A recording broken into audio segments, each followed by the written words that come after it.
ॐ अज्ञानतिमिरान्धस्य ज्ञानाञ्जनशलाकया चक्षुरुन्मिलितं येन तस्मै श्रीगुरवे नमः। वाञ्छाकल्पतरुभ्यश्च कृपा सिन्धुभ्यैव च पतितानां पावनेभ्यो वैष्णवेभ्यो नमो नमः। नमो महावदन्याय कृष्ण प्रेम प्रदायते कृष्णाय कृष्ण चैतन्य नाम्ने गौरत्विषे नमः। हे कृष्ण करुणा सिंधो दीनबंधो जगत्पते गोपेश गोपिका कांत राधा कांत नमोस्तुते। तप्त कांचन गौरांगी राधे वृंदावनेश्वरी वृषभानुसुते देवी प्रणमामि हरिप्रिये। वृंदायै तुलसीदेव्यै प्रियायै केशवस्य च कृष्ण भक्ति प्रदे देवी सत्यवत्यै नमो नमः। श्री कृष्ण चैतन्य प्रभो नित्यानंद श्री अद्वैत गदाधर शिवासादि गौर भक्त वृंद। हरे कृष्णा कृष्ण कृष्ण हरे हरे, हरे राम राम राम हरे हरे। हरे कृष्णा। सर्वप्रथम मैं अपने गुरुपाद पद ओम विष्णुपाद अष्टोत्तर शत श्री श्रीमद् भक्तिवेदांत माधव गोस्वामी महाराज के चरण कमलों में अनंत कोटि दंडवत प्रणाम ज्ञापन करता हूं। हम लोग श्रीमद् भगवद गीता के 12वें अध्याय में छठा और 7वां श्लोक श्रवण कर रहे हैं, जिसमें छठे श्लोक में भगवान ने बताया ये तु सर्वाणि कर्माणि मयि सन्न्यस्य मत्परा अनन्येनैव योगेन माम ध्यायन्तुपासते। जो अपने सभी कर्मों को मुझ में अर्पण करते हैं और मेरे ही परायण रहने वाले हैं, इस प्रकार के अनन्य भक्ति योग के द्वारा मेरा निरंतर चिंतन करते हैं, इस प्रकार मेरी उपासना करते हैं, मेरा भजन करते हैं, उनके लिए क्या करता हूं मैं? तेषाम हम समुद्धरता मृत्यु संसार सागरात भवामी न चिरात पार्थ मय्यावेशित चेतसाम। जिनका चित्त मुझ में आवेशित है, ऐसे मेरे भजन करने वाले भक्तों के लिए मैं इस मृत्यु रूपी संसार सागर को से उनको पार कर देता हूं, उद्धार कर देता हूं उनका। और भवामी मैं हो जाता हूं उद्धार करने वाला। न अचिरात पार्थ, हे पार्थ शीघ्र ही मैं उनको इस मृत्यु संसार रूपी संसार से पार कर देता हूं। ये भगवान की प्रतिज्ञा है, भवामी न अचिरात पार्थ, मैं उनको पार कर देता हूं। तो हम लोग छठे श्लोक का तात्पर्य श्रवण कराए हैं। कह रहे हैं भगवान उपासते, जो मेरे निकट बैठकर उपासना करते हैं। जब भगवान का ध्यान किया जाता है तो भगवान हमारे हृदय में ही तो है ना, तभी तो ध्यान किया जाता है उनका। तो जो कुछ भी हम कर रहे हों, चाहे ध्यान कर रहे हों, चाहे व्यवहार कर रहे हों, लौकिक व्यवहार कर रहे हों, तो भी हमेशा हमको भगवान के निकट ही रहना है। उठते बैठते सोते जागते चलते फिरते हमेशा निरंतर। फिर इस प्रकार का जो भगवान का अनन्य भक्त है, उसके लिए भगवान क्या करते हैं वो 7वें श्लोक में बता रहे हैं।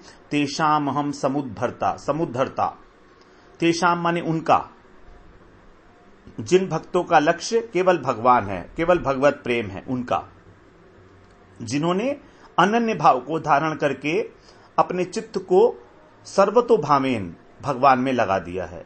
चाहे किसी भी भाव से हो, चाहे सख्य भाव से हो, वात्सल्य भाव से हो, स्वामी भाव से हो, प्रियतम भाव से हो, किसी भी भाव से भगवान में लगा होना चाहिए। उन्हीं के लिए कह रहे हैं यहां भगवान तेषाम। जैसे भगवान ने 10वें अध्याय में कहा था तेषाम सतत युक्ता नाम भजताम प्रीति पूर्वकम, जो मेरा भजन करते हैं प्रीति पूर्वक। वहां पर भी तेषाम कहा था भगवान ने 10वें अध्याय के 11वें श्लोक में, 10वें श्लोक में शायद। तो उसी के लिए कह रहे हैं यहां पर तेषाम, उन्हीं के लिए। और क्या कह रहे हैं? अहम, अहम माने मैं स्वयं, ब्रजेंद्र नंदन श्याम सुंदर, मैं स्वयं उनका उद्धार करता हूं। किसी दूसरे के लिए, किसी दूसरे से मैं कोई व्यवस्था नहीं कराता उनके उद्धार की, क्योंकि उन्होंने मेरा आश्रय ले रखा है ना। दे आर मत पराहा, मेरे परायण हैं, तो मैं ही उनका उद्धार करने वाला होता हूं। समुद्धरता, यहां पर देखिए, समुद्धरता में दो प्रकार से इसको हम लोग संधि विच्छेद कर सकते हैं। सम प्लस उत प्लस धरता, और सम प्लस उत प्लस हरता। हरता भी हो सकता है, हरता और धरता दोनों हो सकते हैं।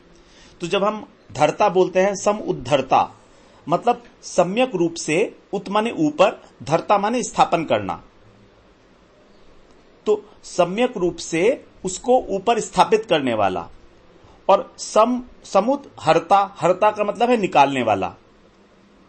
तो मैं उसको समुद का मतलब है सम्यक रूप से मैं उसको निकालने वाला हूं। कहां से? भवसागर से। ये जो भवसागर है उसमें से निकालने वाला भी मैं ही हूं। और यहां पर समुद, समुद, सौ प्लस मुद, मुद का मतलब है आनंद, मुदित होना। तो मुदित होते हुए, आनंदित होते हुए, मतलब जब मैं उसको निकालता हूं इस भवसागर से, तो आनंद पूर्वक निकालता हूं, कोई जोर जबरदस्ती नहीं है। समुद हरता, स प्लस मुद प्लस हरता। मुद माने आनंदित, आनंदित होना, मुदित होना। तो आनंद पूर्वक मैं उसको इस भवसागर से निकाल लेता हूं। हरता माने निकालना, हरण कर लेता हूं। तो सम्यक रूप से स्थापित करते हैं भगवान। कहां स्थापित करते हैं? ऊपर स्थापित करते हैं। ऊपर का मतलब क्या? प्रकृति के जो तीन गुण हैं, सात्विक, राजसिक और तामसिक, सत्व, रज और तम, इन तीनों गुणों से ऊपर उसको स्थापित कर देते हैं। कौन सी अवस्था में? गुणातीत अवस्था में। क्योंकि पहले भी आ चुका है, हम लोग श्रवण भी कराए हैं, हरि ही निर्गुण है साक्षात, पुरुषः प्रकृते परः, स सर्वदृक् उपदृष्टा, तम भजन निर्गुणो भवेत। भगवान निर्गुण है, हरि ही निर्गुण है साक्षात। क्या है? साक्षात पुरुष है, प्रकृति पर है। वो साक्षात पुरुष है, परम पुरुष, प्रकृति से अतीत हैं, अर्थात प्रकृति के तीनों गुणों से अतीत हैं, इसलिए उनको निर्गुण कहा जाता है। और तम भजन निर्गुणो भवेत, और जो उनका भजन करता है वो भी निर्गुण हो जाता है। तो उसी बात को यहां पर भगवान कह रहे हैं, समुद्धरता, सम प्लस उत प्लस धरता, अर्थात मैं उसको सम्यक रूप से प्रकृति के इन तीनों गुणों से ऊपर स्थापित करने वाला होता हूं।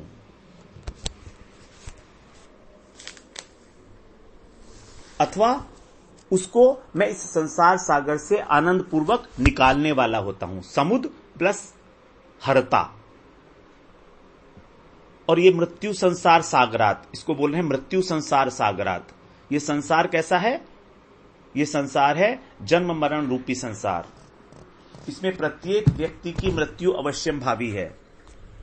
जिसका जन्म हुआ है उसकी मृत्यु तो होगी ही, अपरिहार्य है मृत्यु।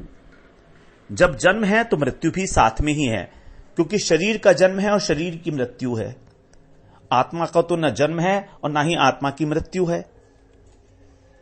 इसीलिए इसको, संसार को मर्त्य लोक कहा गया है। मर्त्य का मतलब है मरण धर्मा। जो जीव मरण धर्मा है उसको कहा गया है मर्त्य लोक। मृत्यु संसार सागरात। जैसे समुद्र में एक लहर उठती है और वो लहर फिर समुद्र में लीन हो जाती है, फिर दूसरी उठती है। तो इस प्रकार जो लहरों का उठना है, उठना गिरना उठना गिरना, ये अनवरत रूप से लगातार चलता रहता है। वैसे ही जीव का जीवन, जन्म और मरण अनादिकाल से चल रहा है और अनादिकाल तक चलता रहेगा। यदि हम प्रयत्न नहीं करते, भगवान का भजन नहीं करते, तो इसी प्रकार से हमारा अनेक अनेक प्रकार की योनियों में अनेक अनेक शरीर को धारण करके जन्म और मरण चलता रहेगा। ये नियम है, प्रकृति का नियम है। संसार यही है, संसरती, जो सरक रहा है। तो जैसे समुद्र में जल ही जल होता है, वैसे ही इस संसार में मृत्यु ही मृत्यु है। प्रत्येक वस्तु, प्रत्येक व्यक्ति प्रतिक्षण मृत्यु के आगोश में जा रहे हैं। प्रत्येक क्षण, कोई ऐसा क्षण नहीं है जब हमारी मृत्यु नहीं हो रही है। हमारे शरीर के अंदर जो परिवर्तन हो रहा है प्रतिक्षण, जो इसका क्षय हो रहा है, नाश हो रहा है, वो उसी मृत्यु के ओर ही लक्ष्य करता है। इस जगत में उत्पन्न होने वाली कोई भी ऐसी वस्तु नहीं जो काल के थपेड़े से बच पाए। क्यों? क्योंकि कारण है कि यह संसार ही मृत्यु रूप है। जन्म और मरण, they are complementary to each other. लेकिन भगवान का जब अनन्य भक्त है, वो क्या करता है? वो अन्य संसार की वस्तुओं का आश्रय त्याग देता है। अनाश्रित है कर्म फलम कार्यम कर्म करोति है। संसार की वस्तु और व्यक्तियों का आश्रय छोड़कर, अनाश्रित होकर, वर्णाश्रम धर्म के अनुसार, वर्णाश्रम धर्म को भी भक्ति में विघ्न स्वरूप मानकर, वर्णाश्रम धर्म का पालन करना यद्यपि शास्त्रों में कहा गया है, लेकिन एक अवस्था पर जाकर उसका पालन करना भी विघ्न हो जाता है। जब भगवान में निरंतरता आ जाती है, भगवान के भजन में, तो फिर वर्णाश्रम धर्म का पालन भी नहीं हो पाता। और वर्णाश्रम धर्म का पालन न करने के कारण किसी प्रकार का दोष भी नहीं लगता, किसी प्रकार का पाप नहीं लगता उसमें। तो उनको भी संपूर्ण रूप से त्याग कर गतो मुकुंदम परिहर्त्य कर्तम, सर्वात्मना यह शरणम शरण्यम, गतो मुकुंदम परिहर्त्य कर्तम। परिहर्त्य कर्तम, कर्म को संपूर्ण रूप से त्याग कर केवल मुकुंद की शरणागति लेकर संपूर्ण रूप से जब भगवान की प्रेममयी सेवा करता है, उसी को परम पुरुषार्थ मानकर भगवान का नाम रूप गुण लीला का श्रवण कीर्तन स्मरण अनन्य भक्ति, तब उसका जो चित्त है वो भगवान में आविष्ट हो जाता है। He will not be able to think anything other than the Krishna. He will be भावित with the Krishna bhavana. That is what is called Krishna consciousness. Every time he will be भावित, मुझे कृष्ण के लिए ही करना है, मुझे कृष्ण के लिए ही जीना है, मुझे कृष्ण के लिए ही सोना है, जो कुछ भी करना है वो कृष्ण के लिए। तो इस प्रकार से जो अनुरक्त हो जाता है भगवान में, आविष्ट हो जाता है भगवान में, उस भक्त के लिए भगवान कह रहे हैं तेषाम समुद्धरता। उसको मैं इस दुस्तर संसार सागर से, जिसका पार करना संभव नहीं है आसानी से, बड़े बड़े ज्ञानी योगी भी इसको पार नहीं कर पाते, मेरे भक्त को कोई चिंता नहीं करनी पड़ती, मैं उसका शीघ्र ही उद्धार करने वाला स्वयं हो जाता हूं। अब जब भगवान स्वयं पार कराएंगे तो फिर भक्त को किस बात की चिंता है? जबकि ज्ञानी और योगी मोक्ष के लिए मुमुक्षुत्व धारण करते हैं, इच्छा करने वाले होते हैं कि हमें मोक्ष मिल जाए, हमको मुक्ति मिल जाए, हमको मुक्ति मिल जाए।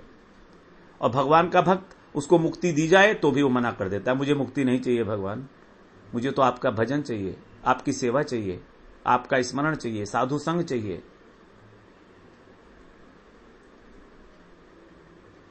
दीयमानम ने ग्रहणंती विना मत सेवनम जना। देने पर भी इन 5 प्रकार की वैकुंठीय, 4 प्रकार की वैकुंठीय मुक्तियों को वो ग्रहण नहीं करता। सायुज्य मुक्ति की तो बात ही छोड़िए। तो भगवान उसका उद्धार कैसे करते हैं? उसके अज्ञान जनित मोह को नष्ट करके। उसके हृदय में अविद्या रूपी जो ग्रंथि है, भक्त के हृदय में जब वो भजन करता है तो वो अविद्या रूपी ग्रंथि को छिन्न भिन्न कर देते हैं भगवान। वहां पर ज्ञान रूपी प्रकाश, ज्ञान रूपी दीपक जलाकर, उस दीपक के प्रकाश से नाशयामी आत्मभावस्तो अहम अज्ञान जम तमः, अज्ञान के द्वारा जनित जो अंधकार है, अज्ञान है, अविद्या है, मैं और मेरापन है, अहंता और ममता है उसका नाश कर देते हैं भगवान। ज्ञान दीपेन भास्वता।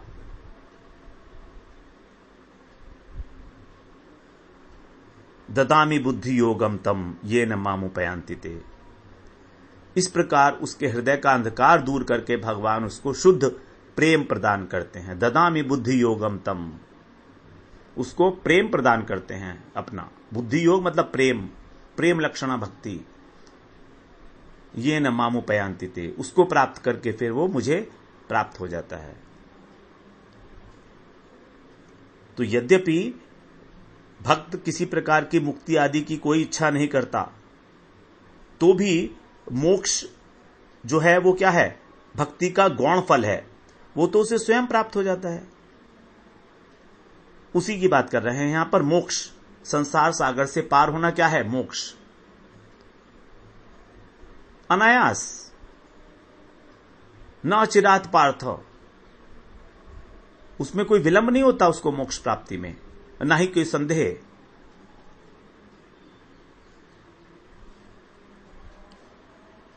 तुलसीदास जी भी यही बात कह रहे हैं। अति दुर्लभ कैवल्य परम पद, संत पुराण निगम आगम बद। राम भजत सोई मुक्ति गोसाई, अनैच्छित आवहि बरियाई। राम भजत सोई मुक्ति गोसाई, जो राम का भजन करते हैं उनके लिए तो मुक्ति इच्छा ना होते हुए भी उनके पास जबरदस्ती आती है। अनइच्छित आवई बरियाई,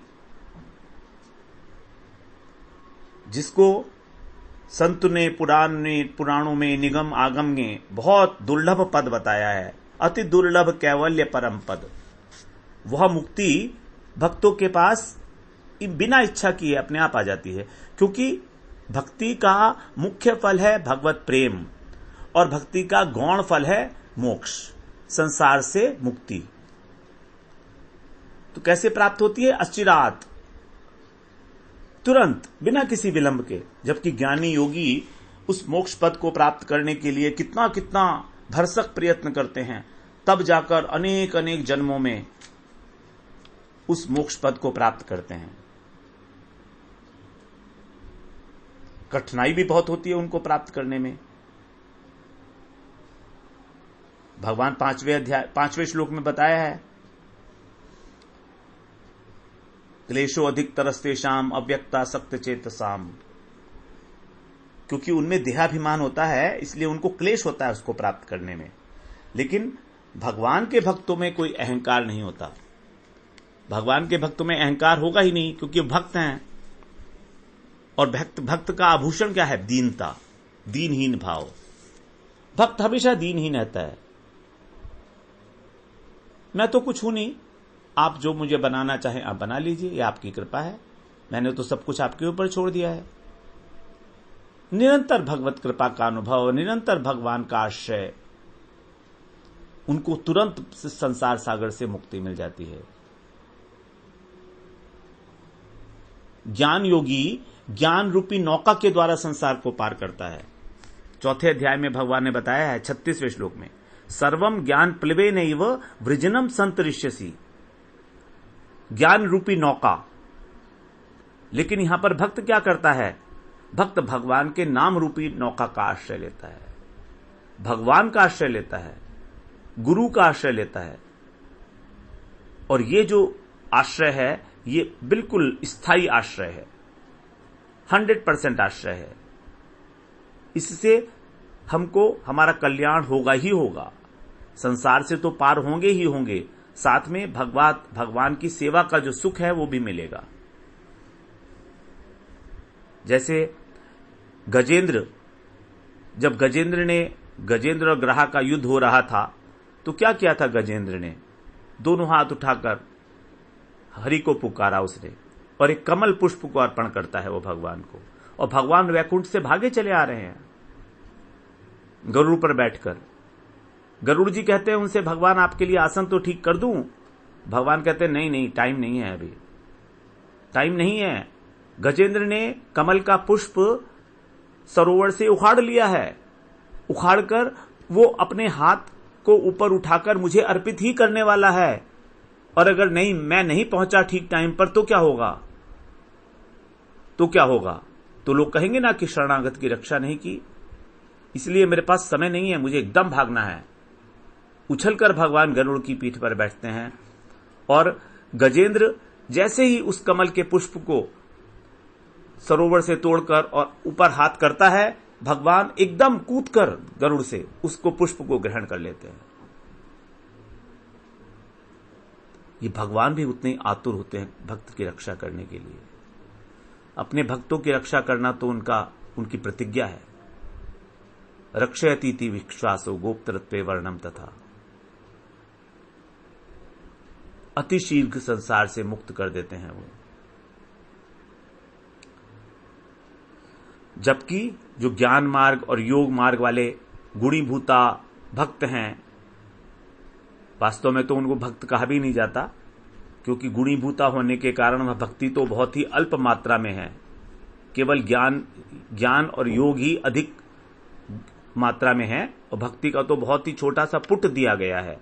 तो वो लोग अर्ची मार्ग से जाते हैं, बहुत समय की प्रतीक्षा करके फिर उनको क्रम मुक्ति मिलती है। भगवान ने जो अपने भक्तों के लिए कहा था, तस्याहम सुलभ पार्थ है नित्य युक्त से योगिन है, 8वें अध्याय में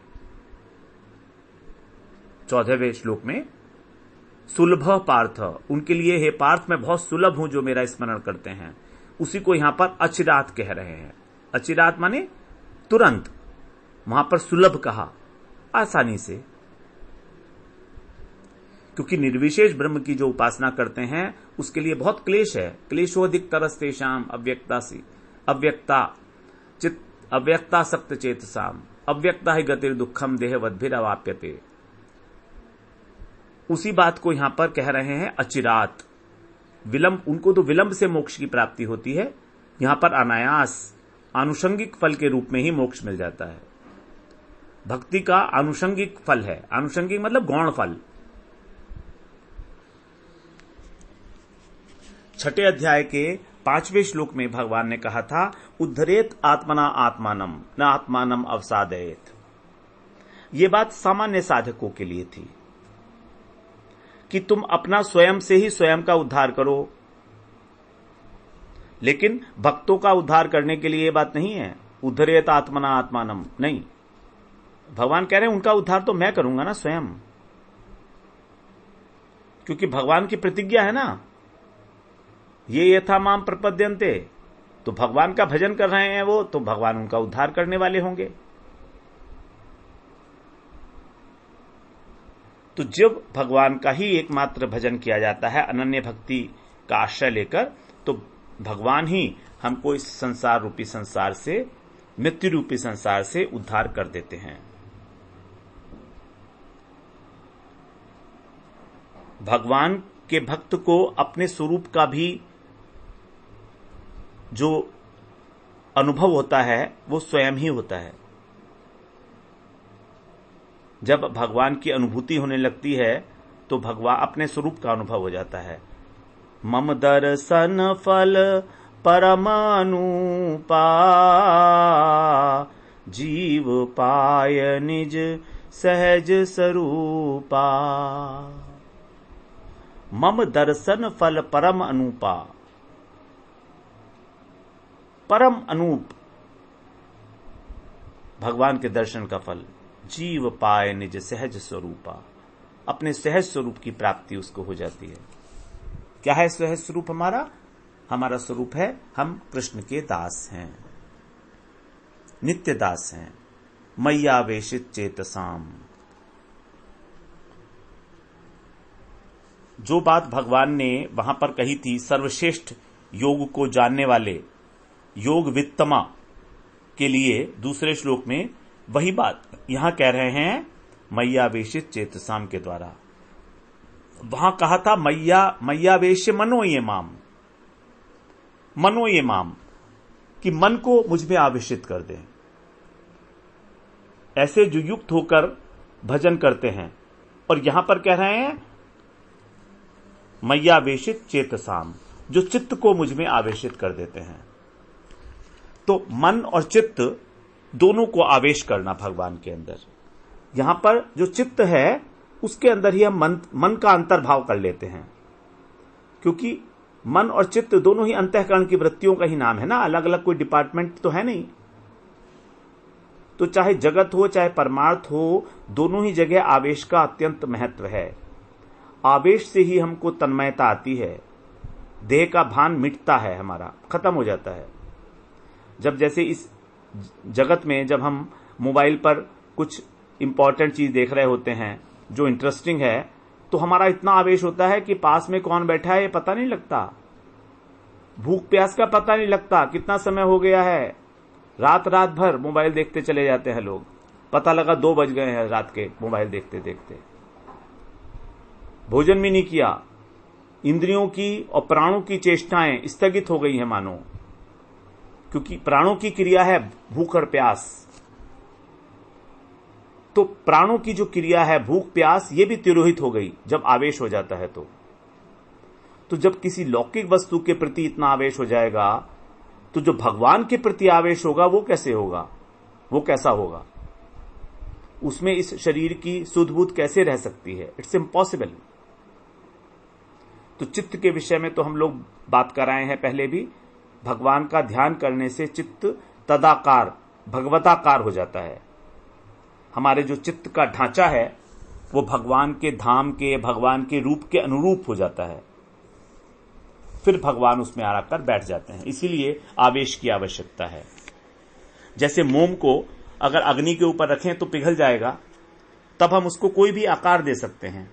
उसी प्रकार भगवान के प्रति जब आवेश होगा तो हमारी चित्त वृत्ति भगवताकार हो जाएगी, और उस आवेश के लिए हमको निरंतर साधन भजन करना चाहिए। ये जो आवेश है ये अमानत है भगवत भक्तों की ही, उन्हीं को मिलता है ये आवेश। ज्ञानी योगी कर्मी इत्यादि आवेशित नहीं होते भगवान में, क्योंकि वहां तो प्रेम का ही अभाव है, तो आवेश कहां से होगा? उनकी स्थिति तो ऐसी है जैसे बंदरिया का बच्चा होता है जो अपने आप से, अपने प्रयास से अपनी मां को पकड़ता है। लेकिन बिल्ली के बच्चे को चिंता नहीं करनी पड़ती, बिल्ली अपने बच्चे को अपने आप पकड़ती है, वो मां के आश्रित है, तो उसके पतन होने की कोई संभावना नहीं है। लेकिन बंदर का बच्चा क्योंकि स्वयं मां को पकड़ता है तो वो गिर सकता है। तो अचिरात के द्वारा भगवान हमको ये बता रहे हैं कि शीघ्र ही वे हमारा उद्धार करने के लिए नौका लेकर आ जाएंगे और हमको कहेंगे, पुकार कर कहेंगे आओ बैठो। आश्वासन दे रहे हैं कि मैं तुम्हें पार कराऊंगा, तुम केवल मेरा आश्रय ले लो, बस मेरे नाम का, मेरे रूप का, मेरे गुण लीला का आश्रय लो, मेरा आश्रय लो तुम। नौका तैयार है, नाविक तैयार है, लेकिन तो भी हमारा दुर्भाग्य यही है कि हम उस नौका पर चढ़ने के लिए तैयार नहीं हैं।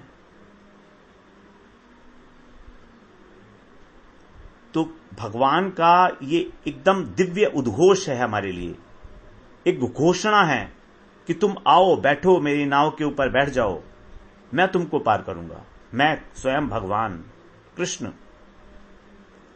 तो हमें भगवान के इन शब्दों का, इस आह्वान का सम्मान करना चाहिए। क्या हमें संकल्प नहीं लेना चाहिए कि हम आज से भगवान के ही आश्रित होंगे और किसी वस्तु के आश्रित नहीं होंगे? जब इतनी महिमा है आश्रय की, कितनी महिमा हम लोग पूरी भगवद गीता में शुरू से श्रवण करते चले आ रहे हैं। ये हमारे लिए एक विचारणीय विषय रहेगा। हमें सोचना चाहिए इस विषय में कि और किसी का आश्रय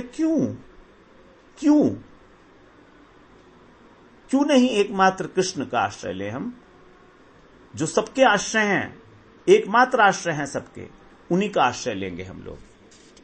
तो इस प्रकार से हम लोगों ने ये 6वां और 7वां श्लोक श्रवण किया। अब हम लोग 8वें श्लोक में प्रवेश करेंगे। कल से हमारा फिर द्वितीय प्रकरण शुरू होगा, जहां पर भगवत प्राप्ति के उपाय बताए जाएंगे। 5 श्लोकों के अंदर भगवान भगवत प्राप्ति का उपाय बताएंगे। वो बहुत इंपॉर्टेंट श्लोक हैं, 5 श्लोक। वाञ्छा कल्पतरुभ्यश्च कृपा सिन्धुभ्येव च पतितानां पावनेभ्यो वैष्णव